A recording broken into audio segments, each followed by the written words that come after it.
What's up? Hope everyone's having a good Friday night. Going to be as quick and concise as possible, talking about thumbnails and the importance of them. Thumbnails are great if you're thinking of creating an image, a painting, a larger illustration, and because you can work that illustration out for very low cost or time, because time is money. It's kind of like a director when he's thinking about filming a movie. You know, they'll usually do a screen or a storyboard to see it all for a relatively low cost. You know, they're not bringing tons of people in. They're not incurring all these costs. They're sitting down with one guy and he's drawing out the whole thing, and so it's a relatively different, cheaper method to do the whole film. So that's kind of the idea here with thumbnails. I am constructing my image, seeing if it works this size, and then blowing it up. I am not one of those people that draws a ton of thumbnails of one image. I guess if it's for myself, especially for art directors and that kind of thing, of course I'd do more. But when it's just me, I think about an image, I think about a passage in a book, and I just draw the essence of what I'm feeling. You know, of course I refine it, and I get more detailed, obviously, in the later sketches and stuff. But I like the quick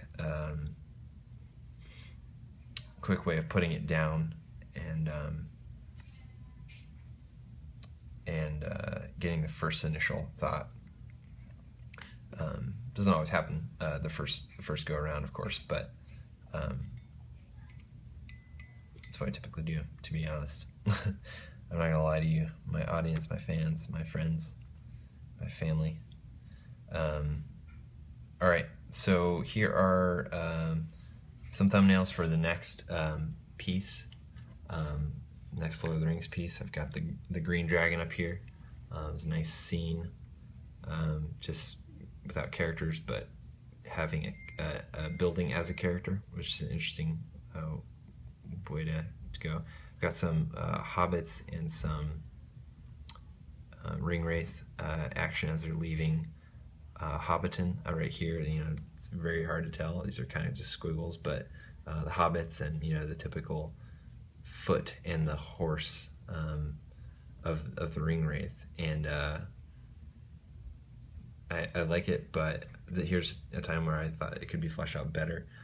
Down here, there's one where I thought of this sort of, not necessarily a literal interpretation of any one passage, but the idea that they're running through cornfields or pumpkin patches or whatever, and the ringwraiths are slowly gaining on them or all around them is the idea here. I like that one, I think, a little bit more. And here are more typical Gandalf and Frodo speaking about the ring in the morning. Oh, so that would be cozier at night. I mean, just typically for a scene with drama. I think that's what they did in the films, actually. But it is in the morning to kind of counterbalance the gloom of the inside, maybe. But so that's one that a lot of people do. And I may do as well, because it's a great scene. But here's a little trick that I do to refine my my sketch, my little thumbnail. I take a sheet of, I've cut up a lot of these small marker paper sheets, and overlay them, because they're not tracing paper. They don't have a grain, a super dense grain, or a thick, or a heavy grain. They're very smooth and still transparent, so I refine much easier. And I can add a lot of detail with these pieces. These pieces of paper.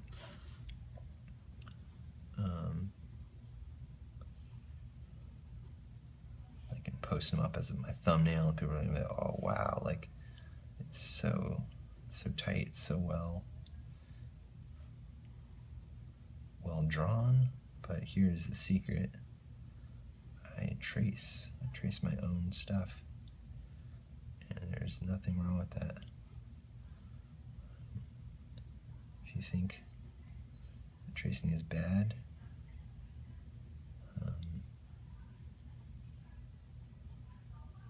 got another thing coming, because this is a tool. This is just a tool that will affect in certain ways, of course, but it is a tool that can be used and is not, you're not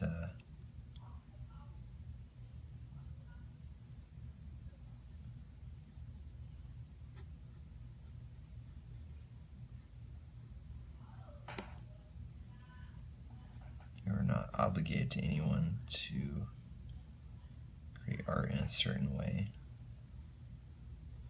as long as you're not taking someone else's art. Their physical images and claiming them as your own. You can work in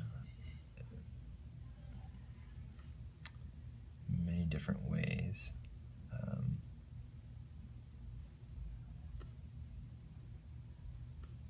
And that removes a lot of guilt from people. I think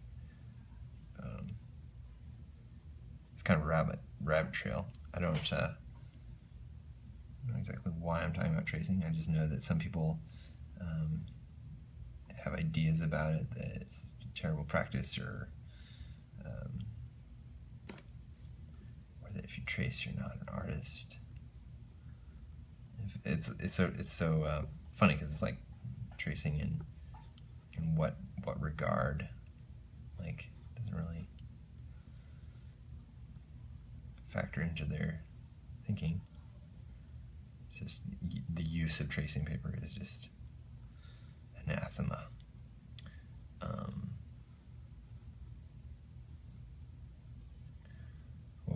These hobbits really got sketchy, and like the first one here, but the last got pretty wild. So, but I can tell what it is, and I can tell the composition. May get feedback from Karen, my wife, and she may give me the go-ahead and say, "Oh, it's awesome." Just kidding. She never says it's awesome. She is a wonderful wife that tells me what she thinks and does not pander to my ego. So that is one of the big reasons why I married her, because she loves me enough to tell me what she thinks, not what she thinks I want her to think, or not what she thinks I want her to tell me. If you could follow that. Throw some grass down here. Again, I'm going for a more storybook feel with these images, so I'm not having like oblique lines everywhere, which is something I typically do. But I'm hopefully gaining some sensibility of narrative drawing. So that's how thumbnails work for me. I hope you give them a try, and I hope as a young artist you will really nail this before you get to college, or the sooner you practice it, the sooner you will progress fast, I believe. So thanks for tuning in. Thanks for watching. Here's a close up. And you guys have a wonderful Saturday. I'll see you later. Bye.